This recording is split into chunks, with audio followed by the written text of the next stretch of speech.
The Honkai Star Rail Audiobook Series, Patch 4.1, read by Evening Music. Weathering Curse Record. Note preserved by Ryusuke, recording the curse of the Graphia clan. To save the living from the clutches of the demons from beyond, our ancestor Graphia harnessed the power of the Phantasmoon games using the sea as her canvas to hide the planet within the world in canvas. But all things come with a cost. This act of salvation also bound an eternal curse to the bloodline of the Graphia family. The daughter shall be stripped of her flesh, trapped unto death within her bed. The son shall be peeled of his soul, left to wander the wastelands. The weathering curse first manifested in Graphia's body, then passed to our ancestors Huer and Lumiare, becoming known to the world. As the years go by, the female descendants' bodies suffer corrosion, limbs wither, skin cracks and splits like a decaying painting, peeling away layer by layer, turning to dust. The male descendants' minds are tortured, trapped in a daze, unable to recognize themselves, ultimately lost to madness. However, our family bears the responsibility of protecting this planet. We cannot bring ourselves to sever our bloodline and abandon this land and its people. Therefore, generations of descendants have searched far and wide for every possible cure, compiling them into this book, hoping that one day we can break the family curse and spare future generations from this suffering. Causes. There are 3 hypotheses about the causes of the curse, but none of them have been proven. 1. The sacrifice theory. To save the world, the ancestor Graphia had no choice but to trade her own life and the life of her descendants through the Phantasmoon games in exchange for the power to dual-dimensionalize a planet in an instant. 2. Corrosion theory. During Graphia's battles against the Antimatter Legion, she was struck by enemy forces. The corrosion of destruction took root deep within her bloodline, cursing the Graphia clan to eternal unrest. 3. The genetic theory. The genes of the Graphia ancestors may contain hereditary materials that causes descendants to have an increasingly higher probability of developing the condition after reaching a certain age phase, ultimately leading to the death from the weathering curse. Healing method. There is no cure. To this day, the people of our family have tried many ways, but none of them succeeded. We can only record our failures to guide future generations in the right direction. Conservative treatment. Failed. Replacing the weathered body and organs. Failed. Using Imagenesis to fill the weathered tissues. Failed. A line of unreadable text. Winning the Phantasmoon games borrowing Aha's authority. Failed. Using the laughter as blessings. Failed. The technology of the morning actors. Failed. The Xianshou medical treatments. Failed. The Interastral Peace Corporation's genetic treatment. Failed. The Elixir Seeker's help. Failed. Find the source of the curse. To be confirmed. History of Graphia family. The genealogical history of the Graphia family, documenting all manner of secrets within the family. Legend has it that the ancestor Graphia once ascended a tower at the end of the world, a tower that encompassed all things. There she witnessed the suffering of mortals and descended to the world below to deliver them from hardship. Thus, she took the name Murata as the surname, as a reminder of her original purpose. Many Imagenesis apprentices of her family all call themselves inheritor of the arts of Graphia. Thus, whether they share blood ties or hail from distant lands to study under the Graphia lineage, the world in canvas collectively referred to these Imagenesis as the Graphia family. Graphia. She appeared in the ancient Benzai Tengoku during the Cinder Earth Age, joined the coalition forces against the Antimatter Legion, and created a systematic Imagenesis technology. The birth of the Imagine provided the coalition with a massive influx of manpower, giving them a fighting chance to hold their ground against the Legion. It also brought a new race to what would later become Planarcadia. Near the end of the war, she sealed the world within paintings through the Phantasmoon games, and has been silent ever since. Huer. Graphia's eldest daughter. After the world had entered the canvas, she refined the Imagenesis techniques invented by Graphia, systematizing them into the 3-volume treatise, The Natural Principles of Imagenesis, which was passed down to later generations. Drawing from her observations during the Cinder Earth Age, Huer created numerous Imagine, bringing joy and delight to the world in canvas. Died at the age of 31 from weathering. Lumire, the second son of Graphia, founder of Aberrant Defense Techniques. When his ancestor Graphia sealed the world within paintings, massive numbers of monsters from the Cinder Earth Age entered alongside it, and the fear and unease left behind by war nurtured vicious beasts there. Lumire intoxicated a giant serpent with paint and severed its head. He conjured forests with oils to confound sprites and spirits. He left behind many fantastical tales for future generations to laugh and talk about. disappeared after succumbing to madness at age 66. Sola, the first of her kind to attempt breaking the weathering curse through Imagenesis. She exhausted every brush and drop of paint to patch her own fading form, gradually transforming into something between human and imagine, a tapestry of clashing styles, eerie and unsettling. Her techniques opened revolutionary new pathways for imagine metamorphosis and medicine, earning her the title Mother of Imagine Medicine. Died at age of 33 from weathering, all color drained from her body, leaving only black and white. Nephia. Legend has it that Nephia made friends easily and treated people with kindness. When she fell gravely ill, those who had benefited from her generosity came rushing to repay her kindness, but none could break the weathering curse afflicting the Graphias until a devil clad in black brought her a way to survive, offer up the lives of others, and her illness would be cured. Seeing her own wretched reflection in the mirror, Nephia was tempted by the devil. She painted forth monsters of the Cinder Earth Age, leaving corpses strewn wherever she went. Beneath the night sky illuminated by flames, Nephia sat poised upon the back of an unspeakable monstrosity, her features serene and beautiful, showing no signs of the curse that threatened to fracture her. Her father rallied numerous artists and imagine to strike her down, ultimately meeting his end along with her. The upheaval of Nephia brought disgrace upon her family, and countless historical records and legacies were destroyed in an instant. Later generations would call her the daughter of monstrous beasts. Hero. Graphia family's second victor of the Phantasmoon games, following in the footsteps of his Graphia ancestor, where his whereabouts became unknown after he met Aha. Rowan. A once-in-a-century genius artist who died of weathering at the age of 29. Ryusuke. Husband of Rowan, formerly known as Ryusuke Pizarro. This man from Bathia has now taken on the role of dean at Graphia Academy. Himeko. Daughter of Rowan, perished in the blood-stained games. With her death, the Graphia line came to an end. Happiness Surgery Notice. An introduction of what to expect when undergoing the happiness surgery. To Research Society of Happy Smile Reserve members. Seekers of happiness, congratulations on your imminent arrival at the gates of happiness. No matter what sorrows and despairs you've endured, you now stand but one final step away from true happiness. Yes. All it takes is one tiny little surgery, and you can officially join the Research Society of Happy Smiles and become one of the happy ones. You might be feeling excited about this surgery, or maybe even anxious. Some of you might even be scared after hearing certain rumors floating around out there. Trust us, it is just trouble for the mediocre. As folks who've already taken that leap to embrace happiness, we're here to share our first-hand experience, answer your questions, and help you get through the surgery smoothly. Pre-surgery matters. What kind of preparation do I need before the surgery? Technically speaking, no special preparation is required. However, we do recommend temporarily severing all contact with the outside world, including your family.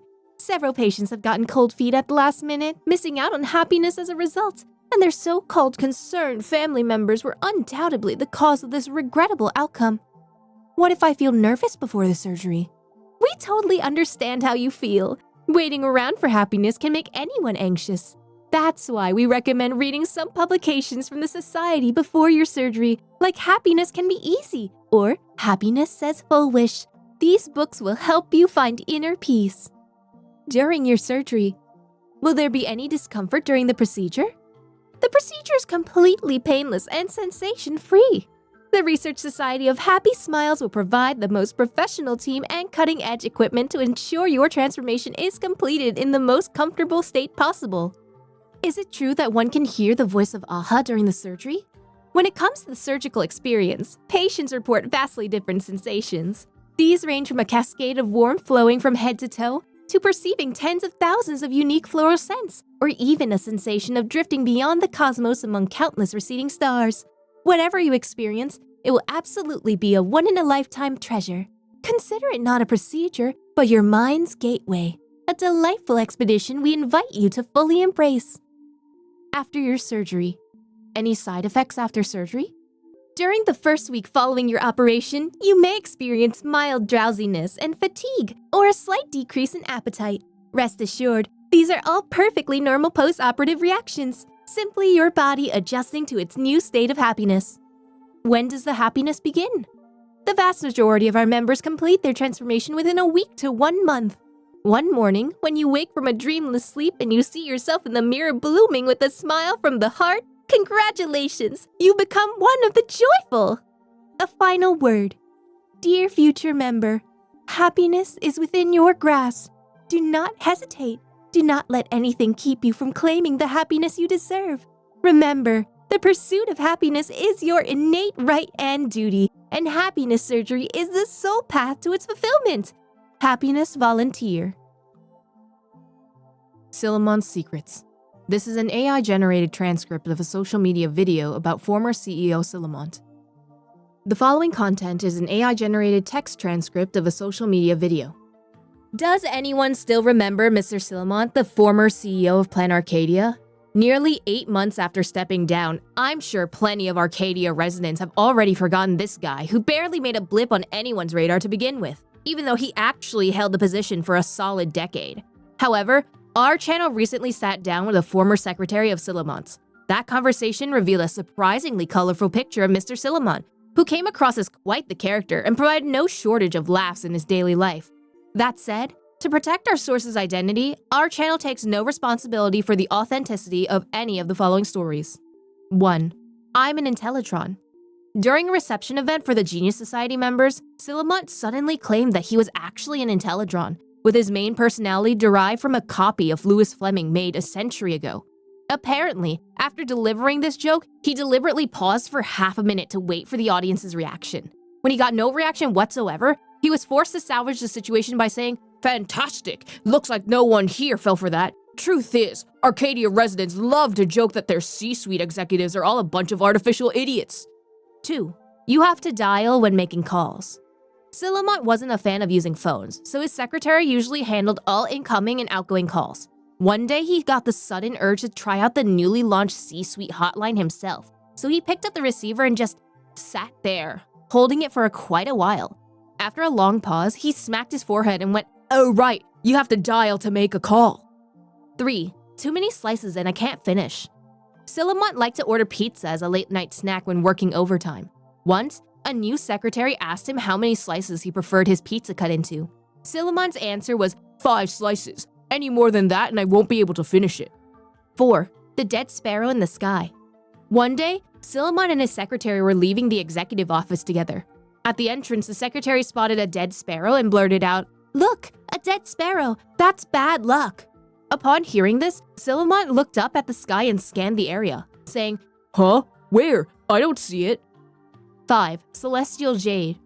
Silhoumont is a hardcore Celestial Jade fanatic. We're talking to the point where he can't even sleep well without playing it. Rumor has it, the moment he got confirmation of his dismissal, the first thing out of his mouth was, "Well, at least now I can finally go compete in those offline Celestial Jade tournaments." The Rise of Pearluxe Corp. Article published by Pedro Curabara, 21st chairman of Pearluxe Corp upon stepping down from office. Some say striking it rich carries pejorative undertones. I say, we all need to realize that sometimes you have to do wrong to do right. A preface. Our story began in the plastic model business. In those early days, we weren't called Pearluxe Corp, and what existed was just a little-known workshop called Pearluxe Studio. Fun fact, our founder's actual surname was Pearluxe, but as you can't register a studio with a duplicate name, we registered Pearluxe. And just like that, an era passed. As a model studio, Pearluxe churned out tens of thousands of popular toys but remained within that niche. The true turning point arrived with the second chairman, Mick Smith. By securing investment from the IPC's Strategic Investment Department, he transformed a modestly famous toy studio into a first-tier player in the entertainment industry. But nothing ever goes smoothly. After Pearluxe Studio grew into Pearluxe Corp, we inevitably had to face pressure from the Marketing Development Department. They viewed themselves as Planarcadia's founding stakeholders and were determined to not let the Strategic Investment Department outshine them. Mick Smith was murdered at age 49 when a crazed Imagenesis hurled stones at his self-driving vehicle from an overpass. Traveling at high speed, he was killed on impact, and that Imagenesis had disintegrated into a pile of wispy before investigators could arrive at the scene. After Mick Smith, Pearluxe entered a long period of turmoil, relying heavily on capital injections from the Strategic Investment Department just to stay afloat. Stability was finally restored under the leadership of our 19th chairman, Thomas. Prior to joining Pearluxe, Thomas was already a well-known entertainment producer in Planarcadia. After acquiring shares in Pearluxe, he successfully pushed through multiple projects and significantly improved employee benefits across the board. These moves not only boosted our internal solidarity, but also upended the marketing development department's low-wage strategy, thereby establishing our dominance in Planarcadia's entertainment market in one fell swoop. Thomas worked diligently until his retirement at 85, after 55 years of service. By then, Pearluxe had become an interterrestrial media conglomerate, with a hand in every major entertainment venture across Planarcadia. Following Thomas, the chairman passed briefly to Mr. Kent, before coming to me, Pedro Kuwabara. Some say I'm a descendant of that legendary genius. That's just a misunderstanding born from our shared surname. Honestly, as the 21st chairman, I don't think I contributed much to the corporation. If I had to name one thing, it would be selecting Pearl as the 22nd chairman, but whether that decision was the right one, well, only time will tell.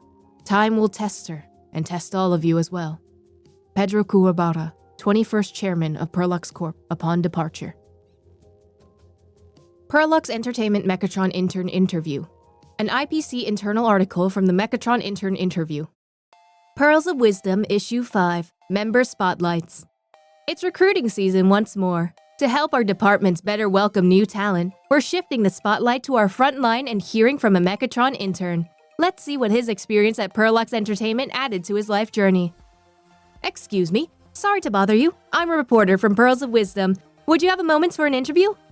Wait, you mean the in-house newsletter that everyone at the Corp reads? Oh my gosh, I'm so lucky! CEO Pearl herself might actually see this. I suppose so. Why don't you introduce yourself first? Sure thing. My name's Jetstar, Model Courier Type B. I'm currently interning with the e-commerce department's delivery division. I'm curious, why did you choose this line of work in the first place? Choose? Why would I need to choose? Don't we Mechatrons get assigned jobs straight off the assembly line? Like courier types handle deliveries, combat types handle security, and intelligent types handle management. Though I actually did consider going back to school for a bit, and I figured I might land a cushy office job that way. But the IPC's student loan interest rates were just too, well, you know. Mechatrons already roll off the production line buried under a mountain of birth loan, so I thought about it and decided to just start working right away. I see. So tell me about your work. The delivery division is one of the IPC's core business departments, right? Absolutely. Our team handles all online orders. Our motto, our souls wear out, not your patience. Sounds like the job's pretty stressful. Yeah, it was rough during the annual sales season. Serious crunch time, you know. But things are way easier now. I only have to put in 14-hour days, and I managed to sneak in some slack-off time. Wait, please leave that last bit out. So, are you satisfied with the salary and benefits? Whoa, don't get me in trouble here. I signed an NDA about compensation. Anyway, my team leader always says young Mechatrons like us should focus on experience, not salary. Gotta build up their resume first. Since you brought up that, how's your team leader when it comes to mentoring new hires? Oh, he's been fantastic. He really values me, so to boost my full-time chances, he makes sure I get the heaviest, most urgent deliveries. And as a bonus, he'll even buy me a machine oil milk tea afterwards sometimes. Speaking of machine oil, that reminds me, how would you assess the Corp's welfare provisions for Mechatron staff? Are there any specific areas you see for improvement? Everything's pretty good. If I had to suggest one improvement, they could raise the maximum working hours for Mechatrons. That way I could take on more deliveries and pay off my loan faster. That's a pretty unique request. Maybe take it up with your team leader in private? Got it. Now for my next question. Oh no, I totally lost track of time talking to you. My delivery's about to time out and I can't afford another pay cut. Gotta run, bye! Alloy King Pom-Pom Co-Creation Project. Official Alloy King Pom-Pom Modification Template Guide. We all know you Pom-Pom fans out there already fell for the Alloy King Pom-Pom during the preview livestream. But here at Pearluxe Entertainment, good enough isn't in our vocabulary. We're all about shattering expectations. That's why we have some big news. The Alloy King Pom-Pom Co-Creation Project is officially launching. With tons of modification ports and open access for everyone, your Alloy King Pom-Pom can be as unique as you are. Take a look at these 3 official designs and see what our beta testers have to say. Option 1. Alloy King Pom-Pom Chromatic Deluxe. Personalize your Alloy King Pom-Pom with a 95% recolorable surface and 256 RGB colors, with even more particle effects available via premium upgrades. This model's palette is pulled straight from the masterworks of Madame Pearl, the CEO of Pearluxe Entertainment. Its striking contrast design makes your Pom-Pom King rise above all others. Madame Pearl, take my name off it before the official release. Option 2. Alloy King Pom-Pom, Eternal Salvo. Jointly developed by Pearluxe Entertainment and Planet Screwlum, we stuffed a massive arsenal, from folding knives to planetary drills, into this little guy. With firepower that rivals a Star Knot, you never have to worry about being outgunned again. Technically speaking, it is a work of art. My only hope is that it remains a strictly ornamental piece. Option 3. Alloy King Pom-Pom Colossal Edition. No gimmicks, just pure size. We're aiming to break the cosmic record for the largest model ever built. Because its massive weight would crush the ground, we're assembling it in orbit. There's no cap on its growth, so it might end up as big as the Phantasmoon. One day, you'll only need to look up to see the king smiling back at you. To be perfectly honest, it's everything I've ever dreamed of in a giant robot. The product is still under development. Final appearance may vary, and Pearluxe Entertainment reserves all rights of interpretation. Cosmic Dawn, Eco-Man Production Script. Superhero Eco-Man Production Script. First draft of Cosmic Dawn, Eco-Man. Scene 1, the birth of Eco-Man. Setting, rainy night. Exterior, outskirts of Dovebrook. Characters, law enforcement Mechatron, pre-Eco-Man transformation. Eco-Man, polluting company bodyguards. The Mechatron lies battered on the ground, surrounded by bodyguards wielding clubs. You dare attack an officer of the law? Doesn't matter who you are. This is what happens when you mess with our drainage. Still want to play the hero? Environmental protection is everyone's responsibility. Oh, still acting tough. You'll pipe down once you're at the bottom of the Pigeon River. The bodyguard raises his club to deliver a lethal blow. Do you crave power? Who's there? Who's speaking? Go now. Take this manhole cover and become a hero. The Mechatron transforms into Eco-Man and rises, using the manhole cover to take down every bodyguard. Who are you? Me? I'm just a beat-up cop who happens to care about nature! Close up on the manhole cover as the logo on it glows with a blinding light. Investor feedback. I have one demand. Make the logo on the manhole cover bigger. I want everyone to know Eco-Man uses our brand. Screenwriter reply. Understood. Changing it now.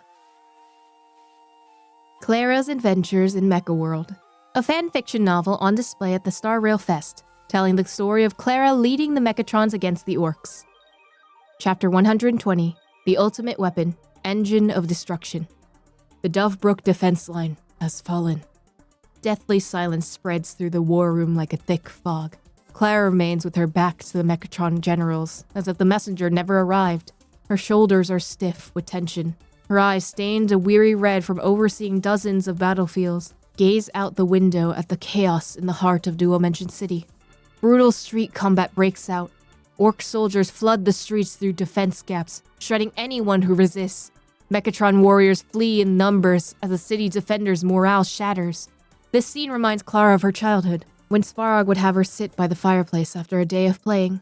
Snow on her frozen fingertips would melt into tiny beads of water and slide through her fingers. Now as her army is melting away, just like those snowflakes by the hearth. The war is over. The Phantasmoon did not favor us.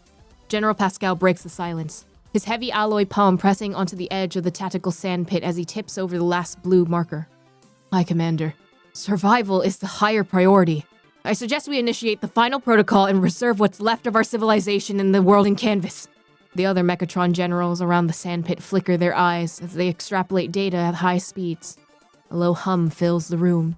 The conclusion is obvious. Clara turns, her red eyes scanning the stoic faces of her generals before settling on Pascal. General Pascal, Clara says with a voice of chilling calm. The Phantasmoon never promised victory to anyone. It only shines on those who choose to stay in the combat. Commander, do you want us all to end up as Wispe? A young general blurts out. The room falls silent as the generals trade looks. The only sound is the muffled thud of distant explosions through the blast-proofed glass. Clara walks to the sandpit and brushes her fingers over the fallen blue markers. She stops at a massive model that was once just a prop in the Star Rail exhibition area. The human commander of the Mechatron Legion actually lets out a faint smile. I see. Now I know why you sent me here, Laughter, Clara whispers. Clara gives her final order, claiming she has the key to turning the tide, but the Mechatron generals must hold their positions for 3 more hours. When the meeting ends, she returns to the window and prays with her eyes closed. Oh, megastructure once driven by the destruction, ancestor of the Mechatrons, weapon of the earth and mountains, I absolve you of your wrath. I call you by your true name, engine of creation! Magical Girl Cocolia, a fanfiction novel from the Star Rail Fest about Cocolia transforming into a frost giant to fight off apparitions. A tiny crack appears, followed by a sharp snap. Fractures race across the Guardian Wand. Cocolia reaches out to stop the wand from its disintegration, but her hands find only gravel. Without your wand, you're nothing! The Light Eater, a calamity-level aberration, laughs in triumph. Its full power strike wasn't meant for Cocolia. It was aimed at the device that held the power of the preservation. Fragments of the Guardian Wand slip through Cocolia's fingers, turning into dull, ordinary stone. A bone-chilling despair takes hold of her heart, colder and more deadly than the aberration's frost. She can't stop shaking. Look at you! How pathetic! The aberration's body quivers with laughter as the shadows swirl around it. Without that toy, you're just another ant waiting to be crushed! Your preservation is nothing but borrowed light! Cocolia clenches her fists, her nails digging into her skin. The Guardian Wand was her faith, made manifest and her only way to become a frost giant. Without it, she's only human. How can she fight a monstrous aberration? The beast is right. She relied on that wand for so long, she almost forgot. Forgot what? When she first touched the wand, her palm didn't feel power, but the weight of responsibility. Every time she transformed, it wasn't some outside force. It was the will to protect something awakened from deep inside her. The aberration shadows whips lash out like giant snakes. Cocolia leaps back with her movements messy and desperate, nothing like her usual grace. Sharp stones cut her cheek. The beast attacks without restraint, savoring its victory. Borrowed light? Cocolia pants, whispering the words. She looks at the broken city and the terrified people running through the rubble. Those lights, those lives. That's what she swore to protect when she arrived in Planarcadia. The wand is gone, but she's still here. Her will to protect didn't break with the wand. You're right. The wand was only a vessel. Now I will be the light! Cocolia looks up, her eyes burning with resolve. People of Dual-Dimension City! I am your supreme guardian, Cocolia! Lend me your wish power! Thousands of tiny lights rise from the ruins, cutting through the shadows and flooding the battlefield. Icy blue light erupts from Cocolia. It's not just armor anymore. It's a part of her. Amidst the biting wind, Frost Giant stood towering over the earth. High Cloud Squadron Power Rankings. A fan-made notebook on display at the Star Rail Fest, featuring compiled combat intel on each hero from the High Cloud Squadron. As we all know, Blurry QR Code not only loves dragging out updates, but also has a notorious habit of leaving gaping plot holes in the power scaling. This has caused quite a few troubles for fans trying to create a version of Cosmicon Collective in the Fluffy. To remedy this situation, I've strictly analyzed the source material and compiled a definitive High Cloud Squadron power ranking for your reference. The Thunder That Gazes From On High, Jingwang. Spiritus Name, Lightning-Wielding, Thunder-Clapping, Soul-Squashing Lord. Power Profile, Strength A, Speed A, Range C, Sustainability A, Precision A, Growth A. Combat Summary. The tactical anchor and combat powerhouse of the High Cloud Squadron. With an extraordinary wisdom, he sets the board to ensure victory before the battle even begins. Once an opponent reveals a critical opening, the Lightning Lord descends upon the field, delivering the decisive blow with overwhelming force. The Crucible That Forgoes the Blade, Yingxing. Spiritus Name, Abyss-Ruling, Soul-Forging, Evil-Slaying Star-Lord. Power Profile, Strength B, Speed C, Range B, Sustainability A, Precision A, Growth S. Combat Summary. The weaponsmith of the High Cloud Squadron. Not a warrior in the traditional sense, but rather the cornerstone supporting the team's combat strength. Capable of perceiving the structural weakness of all things and excels at breaking down opponents' defenses. The Tide That Cleanses the World, Imbibitor Lunae. Spiritus Name, Heaven-Purging, Wave-Binding, World-Cleansing Dragon Lord. Power Profile, Strength A, Speed B, Range B, Sustainability A, Precision C, Growth B. Combat Summary. The strategic barrier of the High Cloud Squadron constructs vast aquatic battlefields through Cloudhim arts, creating advantageous terrain for allies, allowing for seamless transitions between offense and defense, sweeping away all hostile entities within the crashing tides. The edge that cleaves the moon, Jingliu. Spiritus name, cloud-weaving, water-stilling, delusion-slaying lord. Power profile, strength A, speed B, range C, sustainability B, precision A, growth C. Combat summary. Vanguard of the High Cloud Squadron that shatters the enemy formation. Her swordplay has reached the realm of nonchalance, stripping away all excess. Where her blade descends like cascading moonlight, there is no escape. The light that skims the rift, Baihung. Spiritus name, wind-riding, rift-treading, light-chasing lord. Power profile, strength C, speed S, range A, sustainability C, precision B, growth B.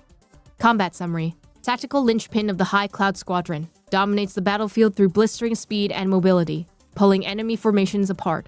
Launches devastating surprise attacks, turning the tide of battle in the blink of an eye. You're probably wondering, where did Yingxing, Imbiber Lune, Jingliu, and Baihung get their Spiritus from?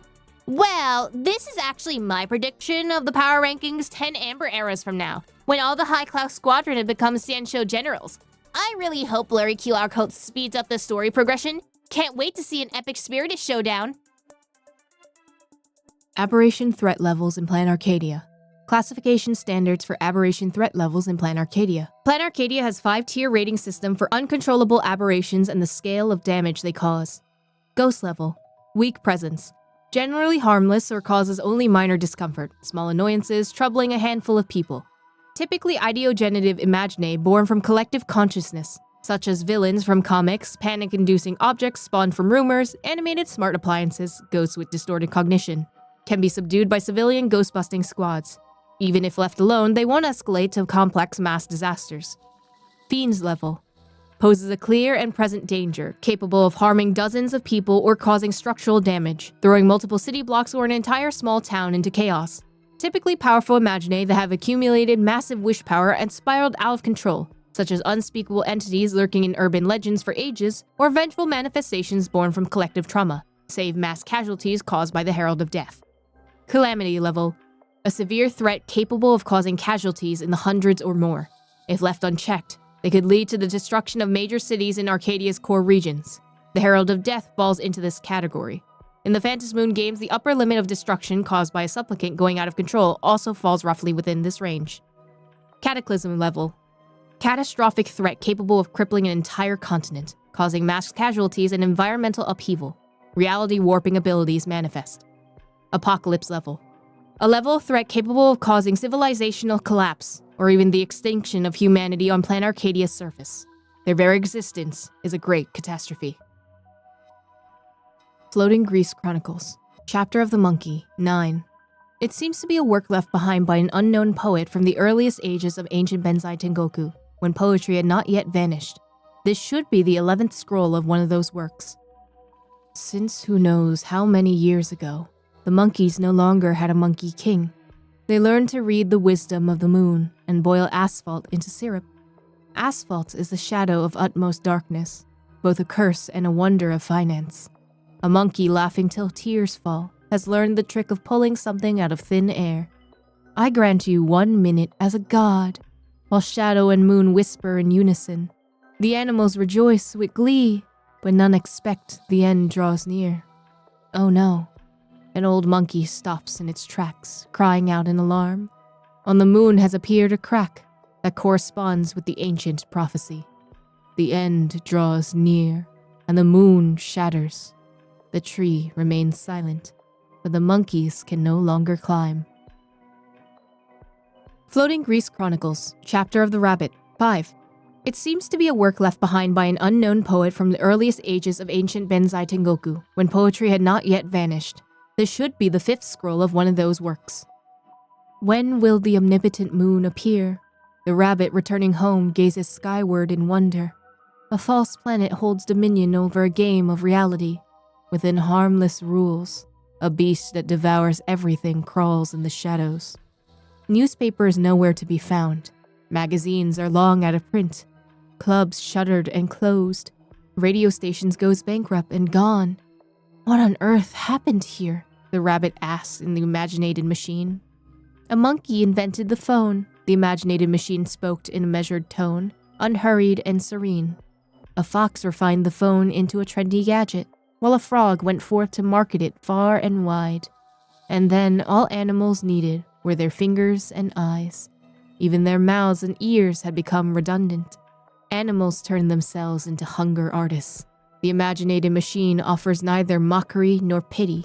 They kept ordering food on their phones, yet never found a meal to their satisfaction. And so they tossed away delivery after delivery, starving bellies rumbling as their eyes and fingers move in sync. Marcus Antali's file, an old IPC file recording the full investigation and final resolution of the Herald of Death incident. Classification, Top Secret P0.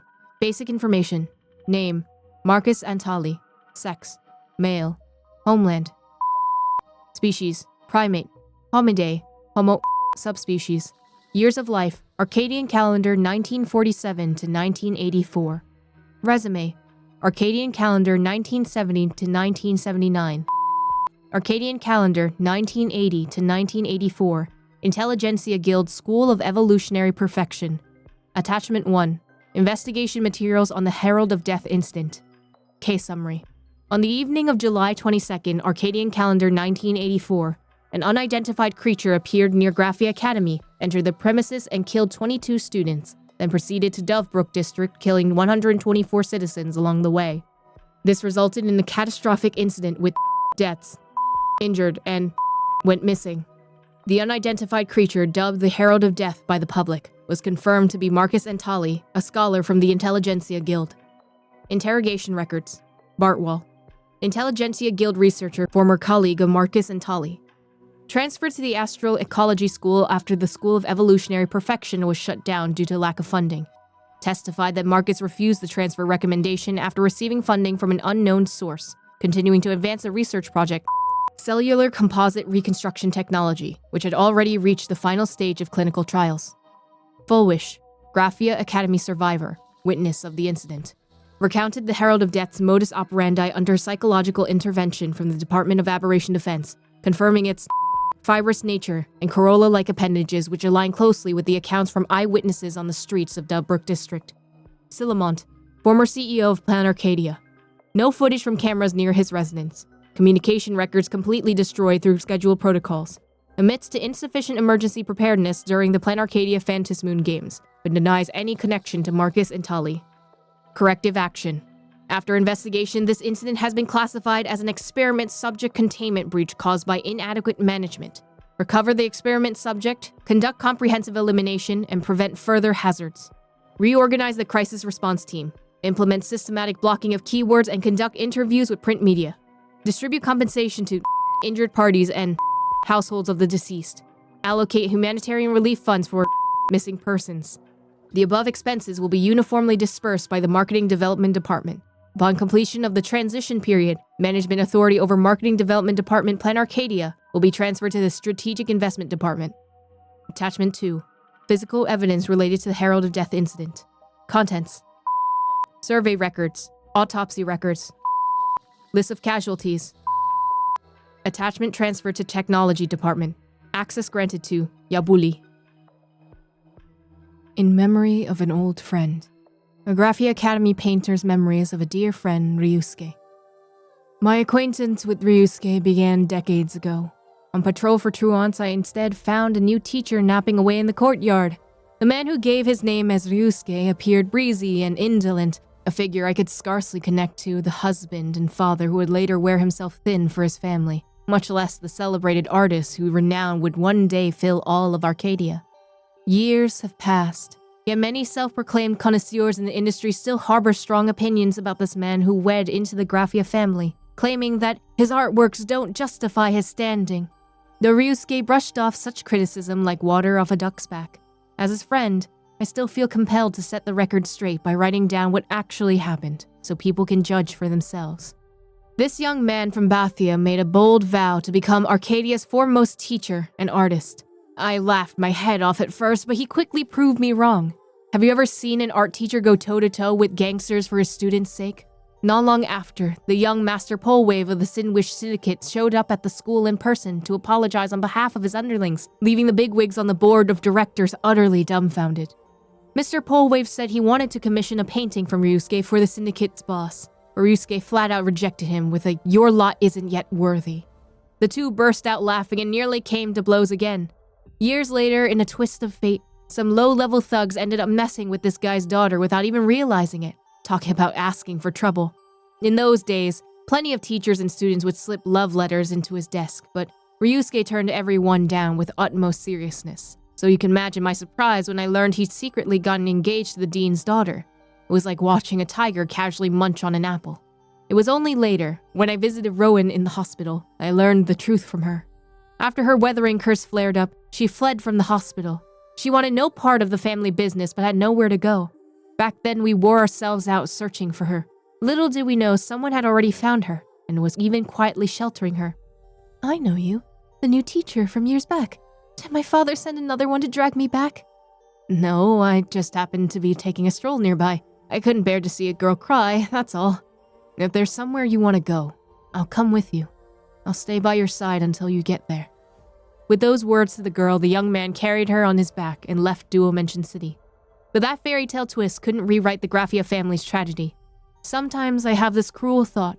If Ryusuke had never married Rowan, never poured his entire future into saving that mother and daughter, he might have lived an ordinary, happier life. The cost, of course, is that the celebrated artist the world knows today would have never existed. Having journeyed between various planets, Ryusuke has witnessed far more stories, both comedic and tragic, than we who are earthbound ever could. His artwork, brimming with a sincere love for the world, lets even the humblest soul glimpse the monumental in his vast canvases. These works are a hymn to human greatness, as individuals, as a whole, and as fleeting travelers through long time, sending an unyielding bellow of defiance to the world. To this day, he's still out there wandering the universe. I often wonder what he's searching for. All I can do, as his friend, is hope that wherever he is, he finds it. Nihilux's death statement. A note scrawled by multiple hands, seeming like a snapshot of the Furbo's collective gripes with their former president. A crumpled, scrawled handwritten list that looks like something students would secretly pass around in class. The president promised every Furbo a New Year's fortune pouch, but when midnight hit, she claimed network issues and canceled the handout, telling us to just wait till next year, just like that. The president couldn't cough up a single coin, so she lay flat on the floor and offered her soft belly as a trampoline to bounce our anger away. But after just 2 bounces, she bailed and ran off. We were told we would always come back if things didn't work out. When we did, we were only presented with a contract offering half our former salary. The paycheck is the least of it. What really gets me worked up is her refusal to appear in her own publication. She could have raked in so much engagement. The president promised us before, but then she backed out after we already had the camera set up. She also promised to debut as an idol to make the magazine great again. Ugh, you just can't trust a single word she says. Running a magazine is tough, no doubt, but let's be real. The president's word means nothing. She got all excited about writing a column herself one day, then the idea vanished into thin air by the next morning. I'd say the president's biggest problem is that she won't make us breakfast. The contract clearly said 3 meals included, but all we get is instant noodles every single time. Though the president seems to love instant noodles herself, when it comes down to it, what really gets me is working for her with 0 bonuses. Same pay whether you slack off or bust your tail. Oh yeah? Says who? Try messing up and see. She'll dock 1 meal's noodles right away. Enough talk. I'm catching a whiff of noodles again. Blurry QR Colt Conjecture. A social media column full of wild guesses about the true identity of the author behind Fluffy Across the Blue. With the runaway success of Fluffy Across the Blue, the true identity of its author, Blurry QR Colt, has become the public's hottest debate. While this column doesn't chase trends, I can't ignore the flood of readers' DMs. So, by popular demand, here's a compilation of the prevailing conjectures for your reading pleasure. 1. Amateur baseball coach? It's common knowledge that the protagonist of Fluffy Across the Blue battles across 400 cosmic planets with a baseball bat, never losing. Readers who pored over the pages can't miss the authentic baseball knowledge and passion that bleeds through the ink. Some even argue that Fluffy Across the Blue is more a baseball comic than a space comic. No wonder the conjecture that Blurry QR Colt is a baseball insider holds serious water. 2. Imagine? Fluffy Across the Blue is a cosmic starring various animals, but shift your perspective. What if it's really about the Imagine? Its explosive success could be the Imagine's first step out of the Arcadia and into the wider cosmos. Worth noting, this conjecture is mostly championed by Imagine and Imagenists themselves. 3. An IPC senior executive? Another identifying trait of Fluffy Across the Blue is that the characters in the story frequently attend salons and banquets. The author seems to have extensive experience with this kind of lifestyle. Details like salon topics and banquet menus are thoroughly researched, and the various luxury goods featured in the work are all verified real-world products. Given Fluffy Across the Blue's portrayal of the IPC, which goes beyond the usual praise or criticism to delve into complex corporate power struggles, some economics professionals have concluded that Blurry QR Colt is actually an anonymous IPC senior executive, and that the Fluffy is an allegorical presentation of fierce internal strife within the IPC. 4. A survivor in Adlivum? Fluffy Across the Blue is rich with details praising the lost civilization at Adlivum, and the author also seems to possess an extraordinary understanding of Adlivum. From landscapes and natural scenery to the legends of the Nook, the narrative speaks with authority and clarity that has led some to wonder if Blurry QR Colt might be an Adliv native. Author's note: Adlivum was destroyed long ago, so this seems a rather remote possibility, doesn't it? 5. Visitor from Another World? This is the wildest of all conjectures about Blurry QR Colt. It argues that the story of Fluffy Across the Blue seems to constantly hint at the existence of a world without eons, silver rails, and imaginary energy, and even suggests our own world was created by that one. Some researchers have even pointed out that many physical details in the work don't match up with reality, which would normally be perfectly fine for a work of fiction. Yet what unsettles them is how this invented physics forms a flawlessly self-consistent system, leaving those who trace its logic with a lingering chill. Author's note: this kind of wild conjecture can neither be proven nor disproven, so at best it's just fun speculation. Phantasmoon Games Secret Records. Experience and insights on Phantasmoon games as recorded by the Graphia family. This book is a secret family legacy, expanded, edited, protected, and passed down by the head of the Graphia family. Whether they come from Ahatopia or beyond the sky, people have always fought tooth and nail for a single minute of divine authority. Every generation of the family has poured their hearts and souls into lifting the weathering curse, eventually pleading for the Eon's supreme power. Hero, the only one to ever succeed, vanished after his audience with the laughter, leaving behind only the warning that elation cannot heal the curse.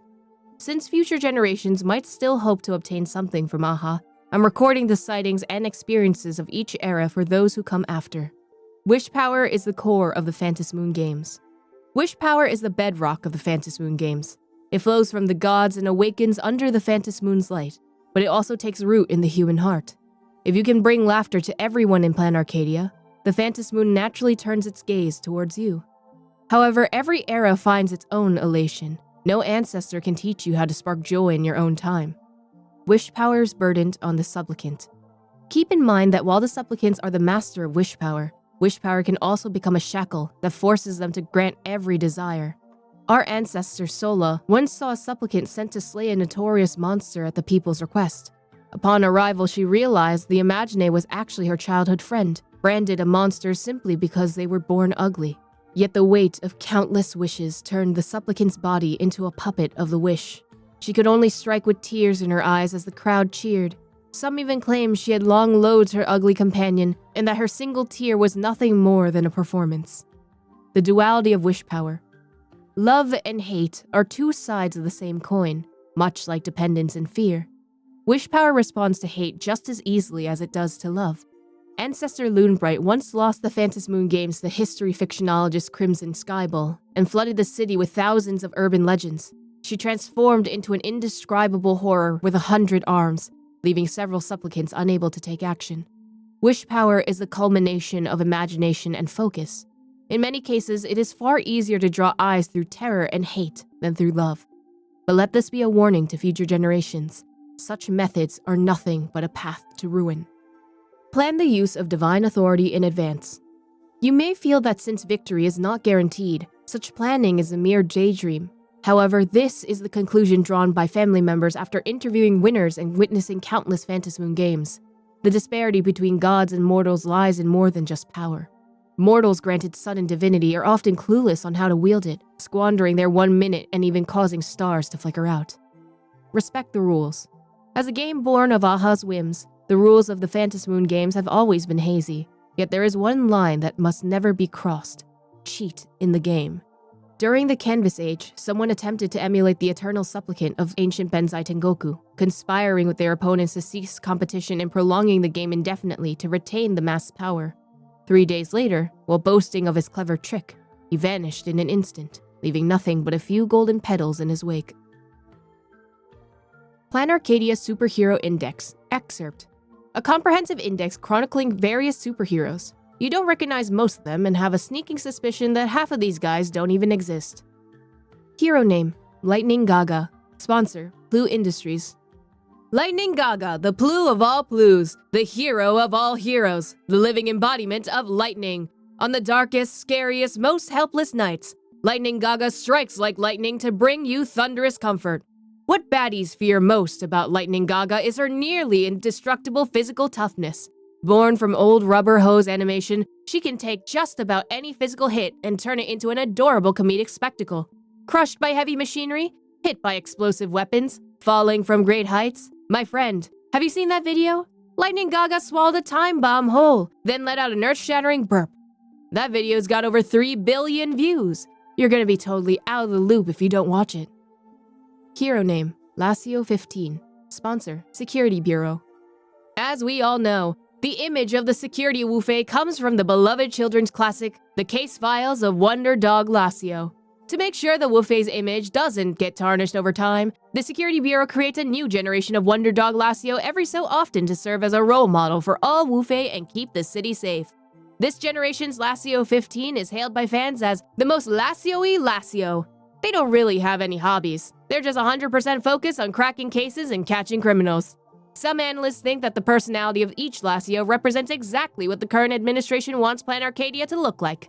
Maybe things have gotten so crazy lately that the Security Bureau felt like we needed a Lacio this serious. But hey, if you give Lacio 15 a really tough puzzle to crack, he'll even end up scratching his head in confusion until he loses it. Looks like our favorite big doggo can't help but show his adorable side sometimes. Hero name, Daybreak Squadron. Sponsor, Full Wish TV. The Daybreak Squadron is a superhero team made up of 4 members: Blaze Weaver, Azure Wing, Dawn Lance, and Cinderborn. They're not like those high and mighty types in spandex or fancy tech armor who only care about world-ending crises, but instead, these are real grassroots heroes who actually stick around to solve problems for everyday folks. The Daybreak Squadron might not be the strongest superheroes in terms of combat power, but hey, when's the last time you saw those other superheroes actually deigning to settle neighborhood disputes? Just check out Daybreak Squadron's spin-off reality shows Azure Wing Helps Out and Blaze for Me. Hero name, Umbrella. Sponsor, Dual Mention City Bar Association. If you describe to Villains Weekly, the underground magazine on Planarcadia, please turn yourself in to the nearest Security Bureau immediately. Check out their Most Dangerous Superheroes column. A regular on the top 5 most dangerous superheroes list for 3 years running, this ruthless character is none other than Lawyer Man Umbrella, who's neither a soldier nor a schemer. As the saying goes, when the Umbrella Man takes a case, the death penalty is the starting bid. This justice-driven lawyer has an exceptionally rich track record in criminal defense. In his eyes, the courtroom is both playground and hunting ground. If the perpetrator was a pitiful soul with understandable circumstances, he could get them released right there in court despite their crime. But if they were a villain despised by both mortals and gods alike, he'd dig up ironclad evidence from between the lines, even when none seemed to exist, and escort them straight to the gallows. If you're a good person who's been wronged, contact Umbrella immediately for legal assistance. But if you're one of the bad guys, oh trust me, running won't help. He'll show up at your doorstep with a court summons in hand. Hero name, Rosemare. Sponsor, Orc Republic.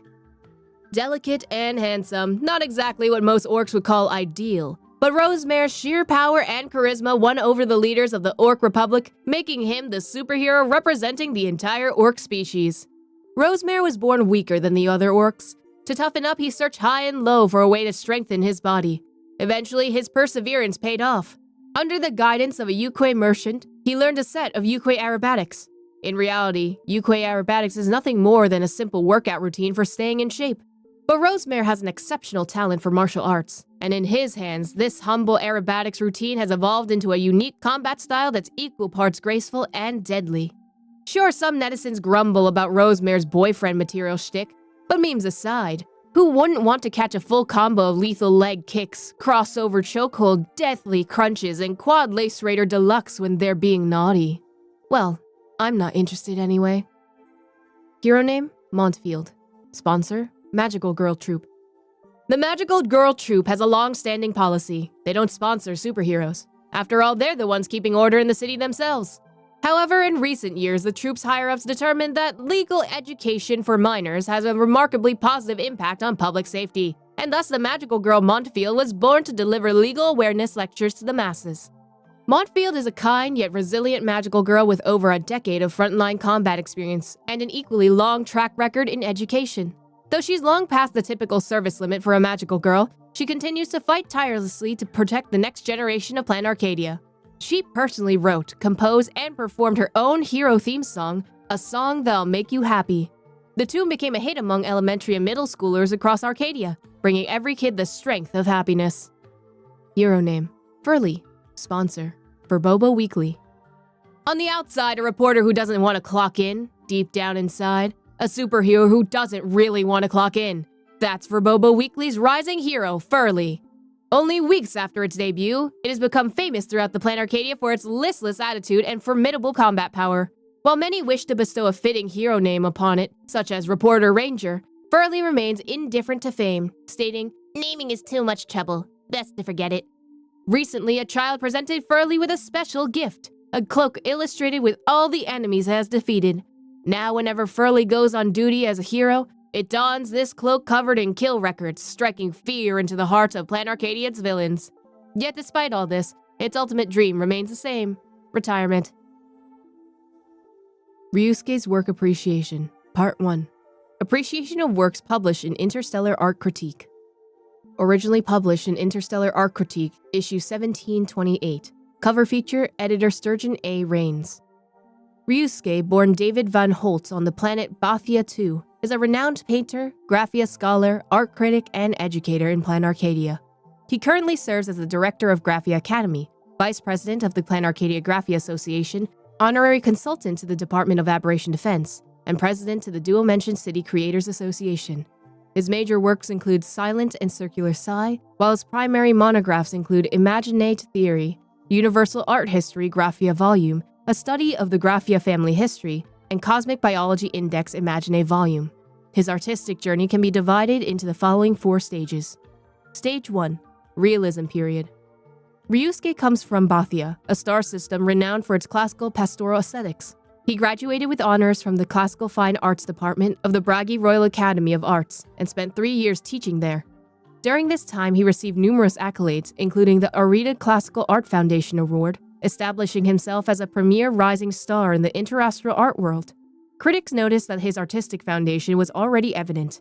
Ryusuke excels at situating himself within the breadth of the Amber Era to observe the world objectively, striving for a near-utopian purity. In this period, Ryusuke's portfolio consisted primarily of still lifes, landscapes, and portraits depicting reality, showcasing his formidable technique foundation. Consequently, conservative critics often regard these as his finest works. Pieces such as The Sand King's Cocoon, The Fall of Truve Beta, and The Portrait of a Mother with a Scythe are hailed as the zeniths of Bathia's realism works. Stage 2. Graphia Period. Following his arrival in Planarcadia as a visiting scholar, Ryusuke's fascination with Graphia techniques led him to join the Graphia Academy. He mastered fundamentals of Imagine creation in under a year. Upon completing his visit, the Academy invited him to remain as a faculty member to further his studies. During this period, as a creator from a different world, Ryusuke held a unique perspective on Imagine compared to the local populace. His works focusing on expressing the mental state of modern individuals under the management of the IPC, using Planarcadia as a focal point, and positing that Imagine are direct reflections of that state. His representative work, The Astral Shepherd Jellyfish, featured a collection of non-sentient jellyfish like Imagine drifting through the vacuum. It conveyed the message that Imagine are not merely the tools or laborers typically found in urban environments. They can also exist for the sake of pure beauty and harmony. This piece earned significant acclaim from the Knights of Beauty. In Silent, he He created rock cluster imaginae that could neither use synesthesia beacons nor speak, yet were capable of sensing the emotions of nearby sentient beings, altering their crystalline structures and colors to reflect those feelings. Ryusuke sought to establish a species parallel to humanity that remained uncolonized by human language and concepts. He hoped to document and provide feedback through pure emotion, prompting a reflection on the limitation of verbal communication and the importance of emotional resonance. However, these works were investigated for potential violations of the Feikind Protection Act, sparking intense debate across society and the art world. Ryusuke's Work Appreciation Part 2. Appreciation of works published in Interstellar Art Critique. The academic consensus holds that knowing his wife became the turning point for Ryusuke's artistic style. The interstellar journey he undertook to heal his wife and daughter, in turn, expanded the horizons of his artistic vision. Stage 3. Traveling Period. On the ethereal journey of exploration, Ryusuke beheld the artistic visions of myriad civilizations. Yet the deeper he ventured, the more the void began to seep into him. This led Ryusuke to feel a profound resonance with the arts of crumbling worlds, prompting him to shift towards recording them, if only in transient glimpses caught between journeys. As such, Ryusuke's works from this period are characterized by a potent spirit of inquiry and experimentation, often bearing the characteristics of sketches and field notes. His style then evolved following his engagement with the artistic philosophies of Laszlo Engineer and Christopher Huang, culminating in his gradual shift towards a style now recognized as Stardust Realism. Note 1. Lasso's theory of traces have influenced many artists over the past two Amber eras. She posits that the essence of civilization's existence lies in leaving controllable traces across space-time, and that art's ultimate mission is to create traces of maximum resonance, with minimum intervention, and make these traces themselves part of the universe's dynamics. Ryusuke's seminal work Circular Sigh is regarded as the cornerstone of Stardust Realism, and also marks the end of his traveling period. Situated upon a comet, the piece is not a discrete object, but a site-specific, self-deconstructing field that unfolds over the course of a single system year. Particles from different civilizations, including classic art replicas, political monuments, and iconic symbols, are scattered along the comet's orbits together, with the comet's ice fragments through a specially designed device, accompanied by the unique folk music of these civilizations, like their final sigh to the universe. Terminus may one day devour everything, but they can never take away the fragments of our love and glory, of our simplest joys and sorrows that we scattered across space and time. Stage 4. The crystallization of Stardust Realism. The Stardust Realism is a contemporary realist movement characterized by its extensive use of cosmic dust, comet ice, and residual radiation from defunct planets. The movement's central theme is fragility, depicting the vanishing ecosystems of primitive planets, frontier worlds absorbed by the family or ensnared within interstellar trade networks, and the natural vistas of segmentum consumed by destruction or nihility. Upon his return to Planarcadia, Ryusuke's world was altered forever by his wife's death. Some critics even believe that his doting on their daughter was a transference of affection meant for his wife, rooted in a deep-seated sense of failure regarding the creation and continuation of life itself, and the sense of failure took on a lonelier hue after his daughter left. These days, when he's not teaching, Ryusuke is busy preparing a long-term project called The Homecoming. He intends to simultaneously erect memorials on multiple rogue planets scattered across the universe, etching upon them the visual symbols of every known extinct civilization. These memorials will be equipped with gravity triggers, designed to light up at once when the cosmos approaches finality. Many see this as his attempt to build a collective resting place for all that have been lost, and the ultimate expression of his personal creed of remembrance. Yet, it has ignited a firestorm of controversy within the galactic art world, challenged on technical, ethical, and logistical grounds. Apart from limited support from the mourning actors and Creed Exqui, the project has been languishing in a funding vacuum. Teaching philosophy. Despite his long absences, Ryusuke's teaching philosophy irrevocably reshaped Graphia Academy, turning a school for imparting Imagenesis techniques into a place of fascinating contradictions. He insists on rigorous instruction in classical methods inherited from Graphia era, yet simultaneously urges his students to love the imagine beneath your brush and blade more than art itself. Summary. Ryusuke's artistic style mirrors the very theme explored by his Stardust Realism. His works cease to answer the universe's grand questions, fixating instead on a single ancient human question. In the face of inevitable loss, how do we remember? Why do we create? Nothing in this world shall forever last, yet moments of forever come to pass. I am their witness, a testament to their having being. Stardust realism is, at its core, the practice of using the cosmos's eternal substances to encapsulate that which is most transient and frail. In this, he betrayed the original creation mandate of Graphia, transcended Lilisu's anger philosophy of traces, and evolved into a kind of interstellar-scale, painfully poignant lyric poetry. His private studio held just one painting on its wall, a portrait of Rowan from the first meeting, when he was a visiting scholar at Graphia Academy. It was a crude charcoal sketch hastily drawn on the inside of a food wrapper, the carbon smudged here and there with his fingers. It showed a young Rowan perched on the campus corridor steps, the dim light of the Phantasmoon dancing on her eyelashes. A scrawl of handwriting beneath offered what may be Ryusuke's truest statement on his art. I've traversed the sea of stars and learned to capture the splendor of all things fading away, yet I'll never learn to capture that morning when you left. Mechatron Imagenesis Guide. An equipment operation manual from Pearluxe Corp's Mechatron design department, easier to understand than expected. This manual serves as the operating guide for the professional Mechatron auto customization device, compiled with the assistance of the Imagenesis technology specialists. 1. Operation Workflow. Verify that all 15 Imagenesis qualification certificates issued by the Department of Aberration Defense are present and that the engineering log recorder is active. Confirm that the wish power interface is functioning and that the wish power pool level is above the indicator line. Ensure all device indicator lights are in a normal state. Adjust each scale based on your design intentions according to the specifications in Section 2. Press the most prominent red button and wait for the assembly blueprints to be finalized. 2. Customization parameters. 1. Frame configuration.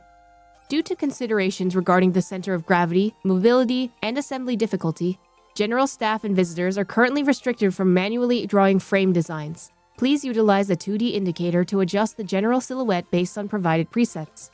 The horizontal axis represents the ratio between curves and angles. Moving left results in a smoother finish, while moving right makes it sharper. The vertical axes represent scale. Any size exceeding the horizontal threshold will result in display-only Mechatron, which will lack intelligence. You may input subjective keywords via an external keyboard for further fine-tuning, such as cool and aggressive, unbelievably ugly, can transform into an animal, blue and twice as fast, and so on. 2. Coloration. Given the Mechatron's modular nature, we recommend adjusting the color of the core unit, typically the head only. The remaining sections will automatically synchronize. The system utilizes the RGB color model. Additionally, if you wish for the unit to reflect only non-visible light, standard optical camouflage, please set the color code to 257, 257, 257. You can also fine-tune the palette using keywords such as luminescent black, pitch dark pure white, and the like. 3. Core facial design. A singular slider, defaulting to the far right reset position, represents the humanoid template. This features the classic design, dual eye indicators, a mouth for vocalization, and decorative exhaust vents at the junction. Moving the slider to the left will uncontrollably diminish biological recognizability. Sliding it to the far left will result in only a single eye indicator. 4. Functional features. We recommend using occupation-based templates as a foundation for further fine-tuning. Available options include jump, accelerated movement, hover/flight, color shifting, optical camouflage, taste, smell, organic matter decomposition, bionic skin, not applicable to industrial models, pen blade, drill bit, thermometer, thermal imager, built-in multi-tool, and more. Should an emergency occur, please refer to Section 8 of this manual. Pearluxe Corp Annual Gala Prize List. It is the end of the year, and even Pearluxe Corp has to hand out year-end bonuses. Prize Overview. Grand Prize. Work Exception Certificate. Congratulations! As of today, you have earned yourself a lifetime of unpaid leave. First Prize. Ascender Voucher. Upon use, you'll be granted a one-on-one meeting with Madame Pearl. The conversation is limited to 30 minutes, so make the most of this opportunity to move up on the social ladder. Second Prize. Empty Layoff List. This list can be applied to any employee below the P30 rank, forcing them to pack their bags and leave within 3 days. This is a single-use item. Please select your target with caution. Third Prize. Efficiency Boost Bundle. Includes a force wake-up alarm, an EEG monitor, and an electric shock smart chair to assist users in maximizing their productivity. Fourth Prize. Collaboration Art Book. a limited edition art book produced in collaboration with the Daybreak Squadron VFX film.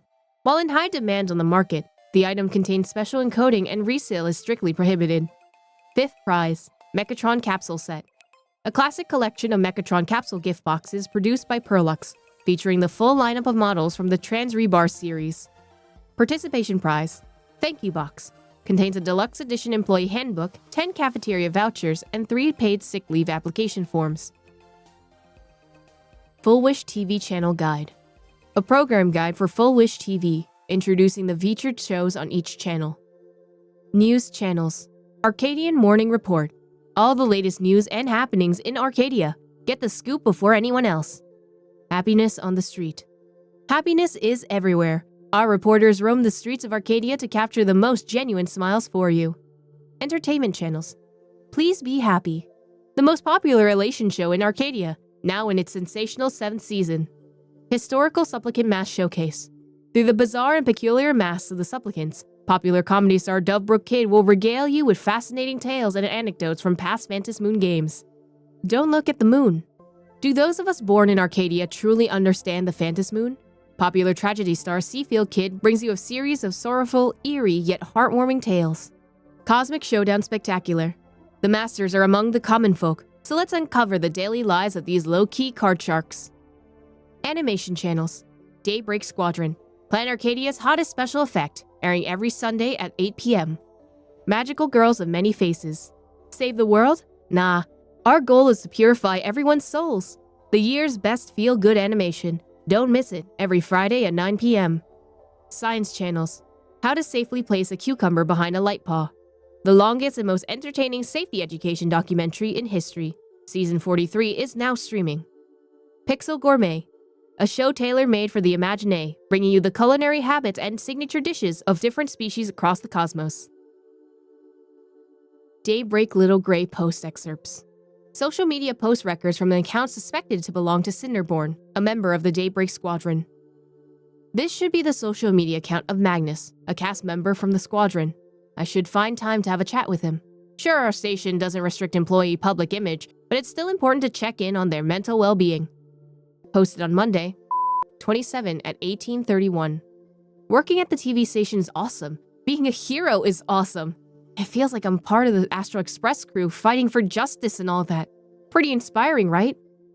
Posted on Thursday, 30th at 18:36. The squadron leader complimented my hard work, so I took the chance to ask why they do this job. They laughed and said it's all for the people's happiness. So cool. Now I'm even more confident. Posted on Wednesday, 11th at 13:57. Huh. So I'm getting interviewed by the IPC? That came out of nowhere. Posted on Wednesday, 11th at 17:13. Something crazy happened during our interview. A bag snatcher on a speeder.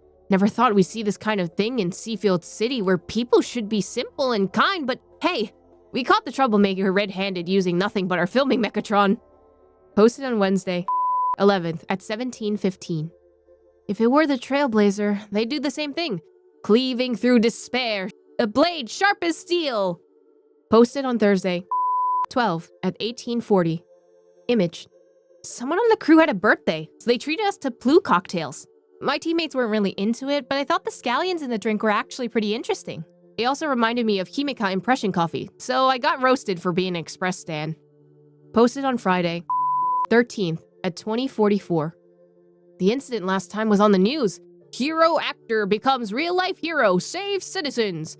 Once again, the Squadron series hit a new popularity peak. Posted on Friday, 13th at 21:14.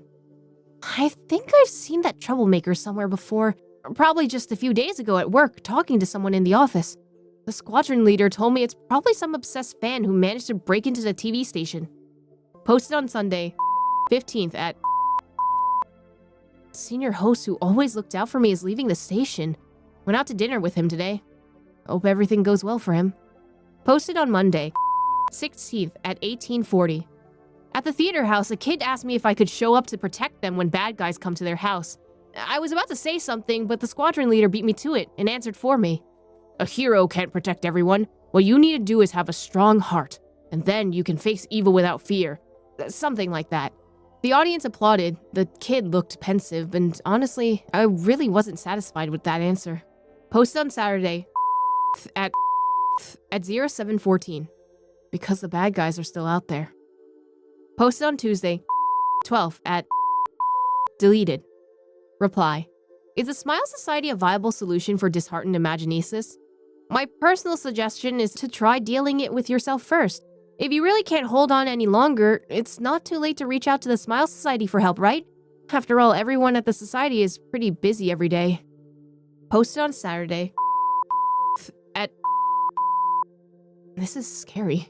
My last post got 500 replies. No one's fighting or anything, but all these warm, supportive comments are kind of freaking me out. I'm gonna delete it. Also, I really don't need help, so please stop commenting. Posted on Saturday at... I saw that person again today, and they've totally changed. Word is they turned over a new leaf. Posted on Saturday at... deleted. My teammates said that after the surgery, I'd be able to open the door to my heart. That person works at the station now, all thanks to Director Fullwish. Posted on Friday at... Had a chat with everyone about the TV station's recent promotional strategies. They said that for the heroes to keep operating, commercial considerations are important. Fair point. Maybe I'm overthinking this? Posted on Saturday at... I really want to be a hero. Posted on Monday at... I heard the Astro Express is really coming. I need to beg my agent to set up a collab project with them, no matter what. Phantasmoon Who Sits Next to Me. A fanfiction novel on display at the Star Rail Fest, telling the story of Phantasmoon as a transfer student at Graphia Academy. I saw her for the first time in a literary class. Professor Carl's voice droned on like sun-warmed chalk dust, going on and on about eternal themes of love and death. She pushed open the back door, making a beeline for the empty seat next to me, and brought with her this faint scent, like osmanthus baked under the hot sun. Is this seat taken? She asked. I shook my head while sizing up this unfamiliar girl. She was striking. Not in that overdone paint-by-numbers kind of pretty, but with an almost defiant beauty that shouldn't exist in this classroom packed with sleep-deprived faces. Throughout the entire class, she didn't take any notes or interact with anyone else.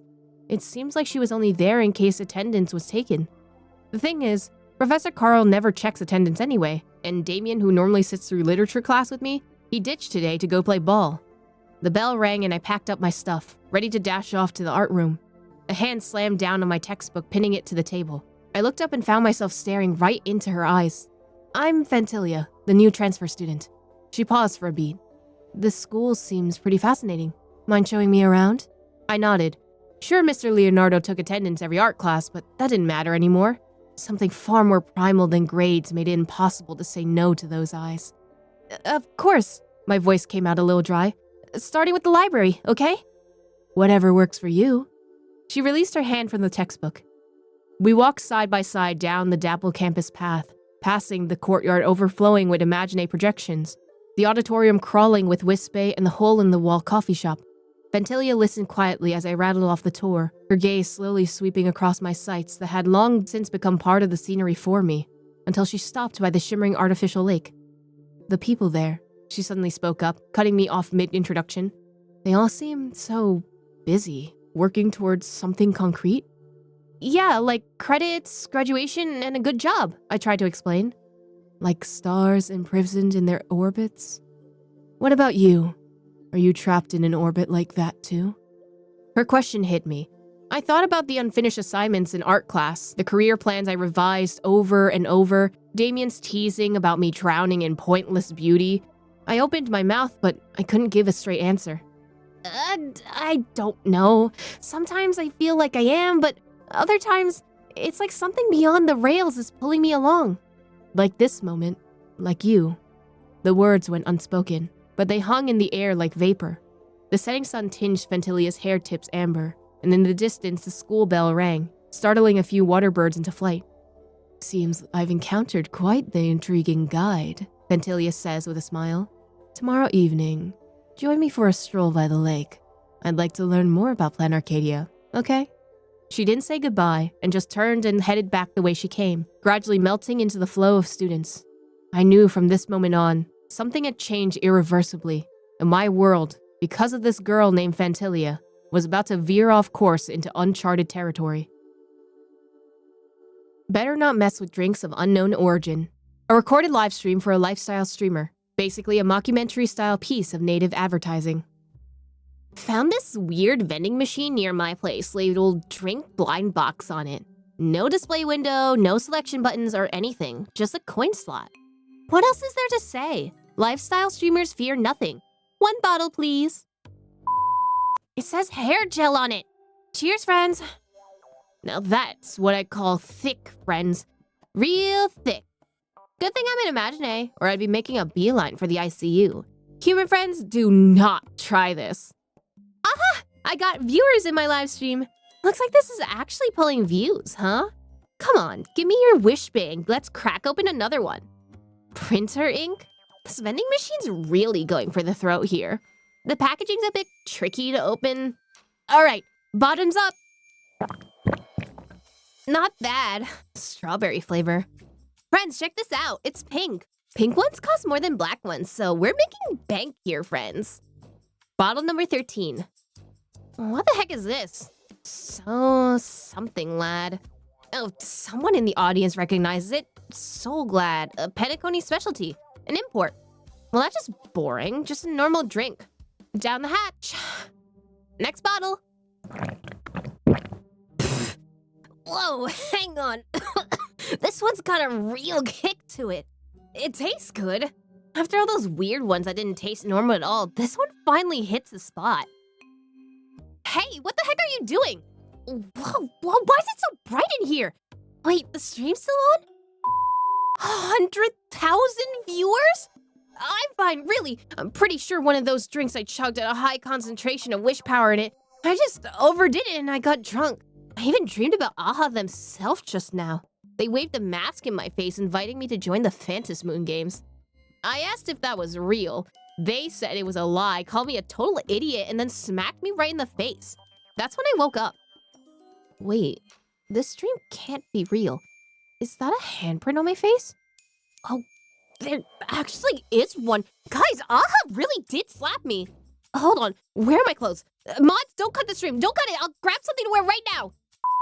The security officer's here. I gotta log off for a sec. Guys, I just got out of the security bureau. They said all the cameras over there were broken. No way to investigate. What else can I say? Just my rotten luck, I guess. I went back and thought about it for a bit. The other drinks all seem pretty normal, but those few bottles of Soul Glad had this ingredient called Memoria that I've never seen before. Don't tell me that stuff works like wish power or something. Friends watching the stream, let this be a lesson. If you don't want to get slapped by AHA, don't go chugging random drinks, especially ones where you have no idea how they work. All right, friends, see you tomorrow. Dreamscape Special Soul Glad. To purchase it, go here. Follow Arcadia Soul Glad livestream to get daily discount promotions. The Nameless AHA Death Statement. A death statement left behind by Nameless suspected to be AHA. One anti-beast horde naval cannon sourced from the old Lunatenium exhibition hall and one artificial satellite neutralized via accidental discharge. Several pillows lost to the atmosphere of planet Psyle during a pillow fight, inclusive of conductor Pom-Pom's favorite bolster. Fines levied by the Cosmic Paleontological Conservation Association regarding gastric ulcers in a void song whale induced by an unauthorized expedition within the creature's stomach. Xenohydros released from the custody of the architects, quantity 3. Roaring Golden Pothos, quantity 1. Accrued multiple outstanding tabs at World's End in the capacity of a Nameless. A shockingly lengthy entry, extensive enough to reach the ground. Crispy, crumbly Pom-Pom pie times 22, of which 3 were utilized as fishing bait, 9 dispensed as yak fodder, 10 deployed as projectiles against space pirates during a skirmish. Please accept my sincere apologies for the misappropriation of the conductor's labor-intensive provisions. Half an Extra Express. Debtor, AHA. This scrawled signature looks sketchy no matter how you look at it. Is this really from AHA themselves? Star Rail Fest on-site patrol log. A Mechatron security guard's work log, recording some outrageous convention disruptions and the measure deployed in response. Star Rail Fest security log. Mechatron ID G079. IRION. Duty Station, Star Rail Fest, Penacony Exhibition Area. Duty Mode, Standard Mode, High Alert Mode. Log Recorder, G079, Self-Recording. 6:30 a.m. Shift begins. System check complete. Energy at 100%. Sensors operating normally. Linking to venue surveillance system. Commencing patrol on designated route. Foot traffic steady. All clear. 9:30 a.m. Instant 1. Description: 2 visitors attempted to climb the Great Septus stand without any safety measures in place. Response measures: relevant warnings have been issued, and large setup props such as stands have been added to the priority patrol list. 9:30 a.m. Incident 2. Description: 1 artist, live sketching an Imagenesis version of the origami bird at their booth, drew massive crowds of bird watchers and photographers, causing severe traffic congestion. Response measures: crowd promptly dispersed and visitors organized into orderly queues. 9:30 a.m. Incident 123.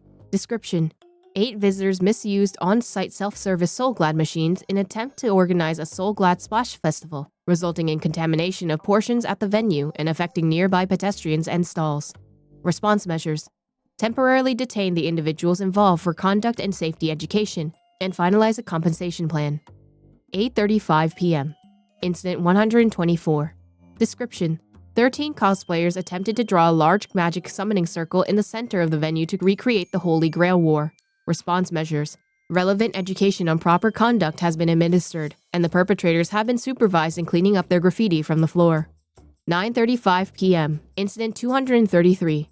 Description: a total of 35 visitors and cosplayers gathered around the Great Septimus stand before closing time, attempting to organize a harmonious choir summoning ceremony. Response measures: crowd was promptly dispersed and the area cleared. No stampede incidents occurred. 10 a.m. Shift complete. Shift summary: 233 incidents handled today. No injuries or major property damage. Venue cleared. System enters standby maintenance state. Unofficial record: power remaining at 15%. Consumption 250%. Higher than expected. End of log record. Stories and Secrets of the Supplicant Mask. A bound file covered in sticky notes, seemingly compiled by multiple contributors. It contains information relating to the supplicant masks. On the characteristics of masks, 3rd edition supplementary. In summary, due to some yet-to-be-identified principle, supplicant masks can alter their characteristics based on the shape of a person's soul. Before being worn, they all exist as featureless blank masks. Once worn even a single time, the blank mask becomes deeply bound to that supplicant, kind of like registering an account. Note: after each Phantasmoon game season concludes, the mask will fade to colorless and return to blank, washing away information left by the supplicant. Another note: blank masks seem to possess a consciousness that allows them to select their masters. They always manage to escape from boredom through fortuitous circumstances, falling into the hands of those with greater potential for elation. Perhaps this, too, is a manifestation of the chaotic nature of elation. On the physical properties of masks. It is known that supplicant masks can be shattered with sufficient external force or path energy. A supplicant who loses their mask is considered eliminated from the game. No matter how many masks are destroyed during a game, 8 blank masks will always appear before the next game begins. But where does this wish power collected from those destroyed masks go? Current evidence only supports 2 theories. 1.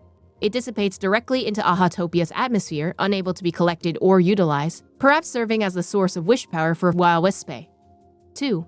It transfers to some unknown places, possibly used to cover the cost of reforging masks. Note: if the latter is true, then the accumulated wish power would be an astronomical sum over the course of all these Phantasmoon games. About masks after the game ends. After the Phantasmoon game conclude, all masks would re-emerge in their blank forms, including those that were destroyed. Under normal circumstances, destroyed masks gradually resurface across Planarcadia over 3 to 5 years, triggering small-scale mask-grabbing frenzies, although people are usually just fighting over knockoffs. There are exceptions to this process, of course. For instance, after the Phantasmoon games ended years ago, the Phantasmoon in the sky spat out 8 masks like watermelon seeds, raining them down and causing some property damage to public facilities. Though undamaged masks remain in the hands of their wearers after the Phantasmoon game conclude, supplicants cannot participate a second time, rendering blank masks utterly useless to them. And due to the principle of escaping from boredom, the masks often slip through their fingers before the next Phantasmoon games. Some supplicants pass this hot potato onto the next generation, which is considered a good outcome. But more often than not, supplicants who've lost the benediction of elation must find a way to bequeath the mass to someone else, lest they invite robbery or even murder. Note: Supplicant Zemo from 2 Phantasmoon games ago was found brutally murdered in his home. His wife and children met the same fate. The blank mass he left behind has gone missing, suspected to be the work of a treasure invites disaster. Another note: is this a trial of Aha has prepared for the supplicant, or just another bad joke? Bloodstained Games Archives. A compiled collection of materials pieced together from various independent publications, featuring various records from the previous Phantasmoon games. Thundercoil in peril, the showdown of the century at the TV tower. After 3 days and 3 nights of non-stop singing duels, Supplicant Armstrong and Supplicant Harbeck have finally decided to settle their rivalry in a different way. According to our latest observations, the two have arrived in the Thundercoil TV tower and begun taking turns telling jokes to the Thundercoil perched at the top, competing to see who can make it laugh first. Poor Thundercoil. If it cracks up on the job, its career as a signal tower will be all over. Long live days off. Seafield City transforms into primordial forest. The supplicant known as Gardener publicly declared on a talk show that they would bring a lazy and natural day to the decadent Seafield City. Starting from the early hours of this morning, massive amounts of mimetic plants emerged throughout the city. The living forest spread rapidly along the streets and through word of mouth, severely disrupting traffic and residents' daily lives. Network communications were also disrupted by the cyber forest. With no work or school to attend, Gardner's approval rating and popularity skyrocketed. Countless netizens invited Gardner to come perform in their own cities. An ace versus ace showdown, but who cheated halfway through? Black Birch and Carter Pissarro the Fool and the actor turned downtown Gotham City into a game board, settling their score with the most traditional, truly fortunate chess among Elation past riders. Statistics show that 18 types of unknown creatures and 3 non-probabilistic phenomena appeared as board incidents.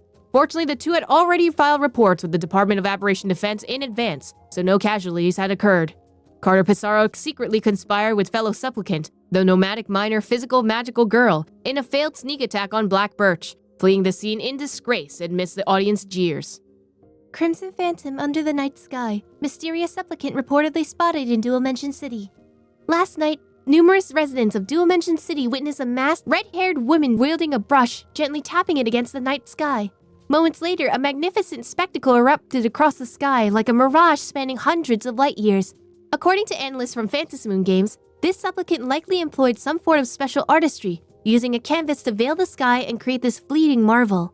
This morning, a basketball enthusiast by the name of Big Hawk performed the roll call at Graphia Academy, insisting that he too was a supplicant. He was promptly subdued by a campus assistant for disturbing the peace and hauled off to fatal joke for psychiatric evaluation. Supplicant goes out of control. Dual Mention City becomes a slaughterhouse. The main body of the news article was not excerpted. Currently, the killer has caused deaths and injuries and is advancing towards Dovebrook District. The Department of Aberration Defense has officially assigned it the designation Herald of Death. As this report's publication, several supplicants have voluntarily rushed to the scene to participate in the suppression of the Herald of Death. Residents in the surrounding area are advised to stay alert to evacuation information from the Department of Aberration Defense. Follow security officers in an orderly evacuation, and our reporters will continue to follow this incident. Herald of Death neutralized.